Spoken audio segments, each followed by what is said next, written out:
What's up, guys? Today we're going to be talking about why rejection is actually redirection. Before I started truly believing in this mentality, I was the type of person that always gave up really easily. I, too, only worked when I had motivation to and when I felt like it. And 3, believed that anyone but me was the problem.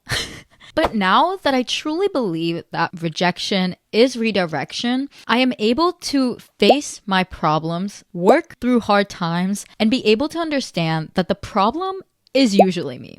Hi everyone, I'm Youngzum Noga Tenzin, a kid over from Cornell, still trying to figure out what she's majoring in, but that's okay because this summer I started a startup and it has taught me some crazy things about life that I'd love to share with you. So if you're interested in learning more about me and my journey, be sure to hit the subscribe, comment, or just keep listening along. So before we go into this, I want you to close your eyes, do it, it's not that weird, and imagine a time when you've been rejected. You put all your hard work, time, and energy into this thing you really believed in, only to have the universe or a person or a certain thing say, nope, this isn't it. I can only imagine how defeated you must have felt, only I don't have to imagine.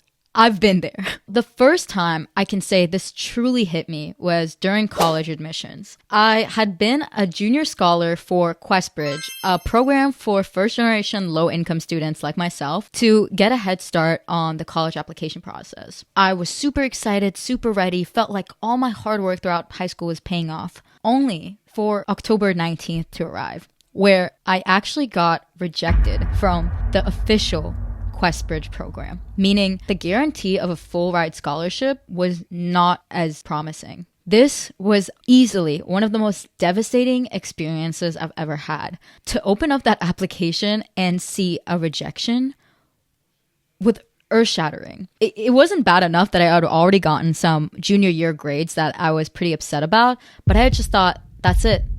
That's it for me. I'm never going to get into any college. I'm never going to be able to make it into any school. My work that I've put in all these years was not good enough and no one's going to want me. And it was a real low point in myself.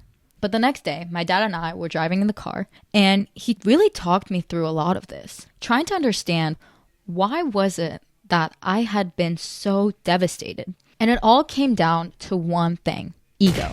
Now, ego is a big thing that we don't always talk about, and we all like to say we don't have. But deep down, the expectations that we put for ourselves and for other factors of the universe all come from our very own ego. And so the reason for why I was so devastated for not getting into this program was because I was the one to place the expectations and hopes and attachment that I had already deserved to be in that program.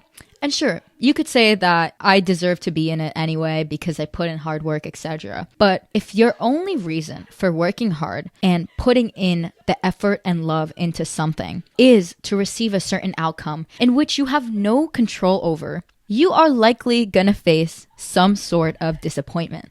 For there are so many factors in external things in life that we just can't control. Once I realized that it was my own mentality, my own mindset that was crushing me and preventing me from believing in myself just for myself and not for any external validation, I realized, just because I was doing X amount of extracurriculars or X amount of work or blah, blah, blah, didn't mean that I was guaranteed an automatic acceptance. And honestly, that is the mentality I kept having for every single thing in school, in college, after that. That brings us to this summer, where I've been founding Task Talent, helping companies and talented interns connect and find experience with each other.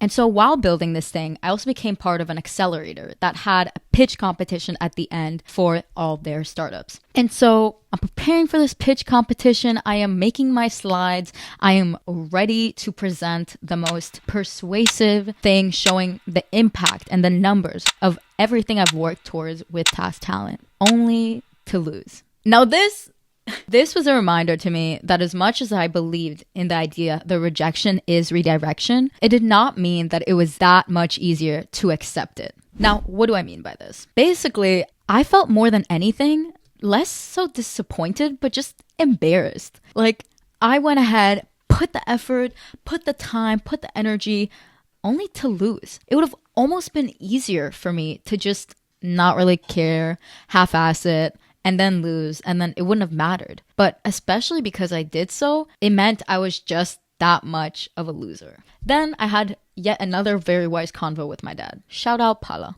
He asked me, what did you lose? And when we ran through it, I really didn't lose anything. Sure, there was a prize I could have gotten by winning that competition, but it's not like I already had it, and so I didn't even lose it yet. And on the other hand, he asked, what did you gain? And through preparing for this competition, I gained so many skills. I was able to practice pitching in front of real people and real founders. I was able to drive that much more impact to my business just by wanting to show certain results on the pitch deck. This rejection, per se, was also a redirection because I realized if they're not getting the issue, then it has to be on me. It has to be on the way that my startup is structured, on the way I presented the information, or the way that we're solving the user's problems. What I came to find out during this redirection was that we had indeed been focusing on the solution rather than the problem this whole time. I was so intrigued by this idea of making a Fiverr for college students, an outsourcing platform, but for college student freelancers, that I wasn't really looking at what the real issue was. Students needing and wanting experience, and companies needing and wanting help. And so if freelancing wasn't the way to do it, then I was the one that needed to readjust my solution to my users and my customers, or else what would be the point of my platform? And so I did that through going back through old user interviews, seeing what I missed, and I missed a lot.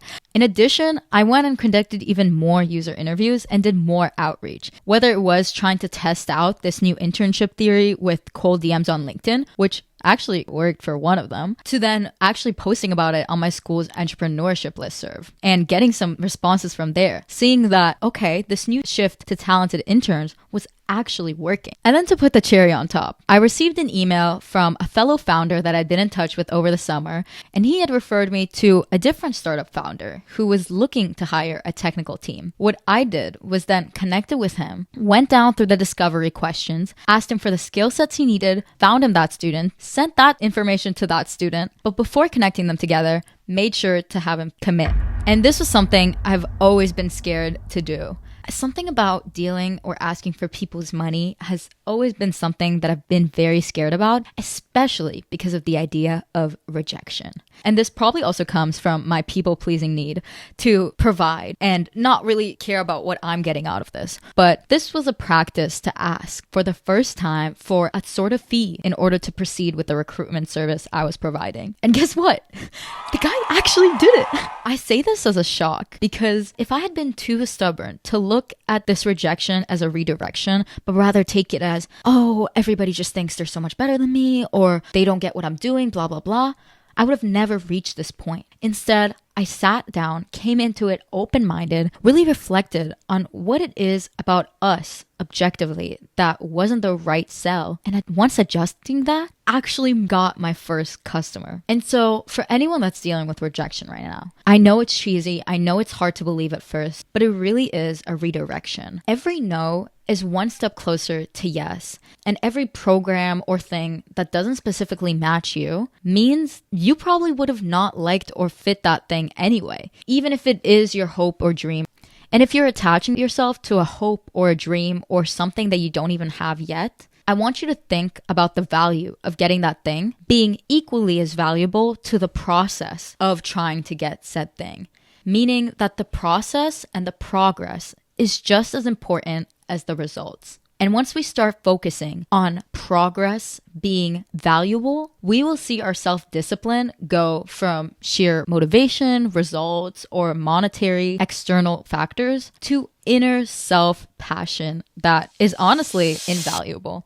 Thanks so much for watching this video, guys. This is a little scary. This is a little cheesy. I haven't made YouTube vids in a hot minute, but I don't know. Recently, I got into watching some podcasty YouTube talks myself and found them kind of fascinating. So this is a little cringy, but whatever. We cringe, we do it anyway. Even if you're rejected, it's just one step closer to the very thing you really need.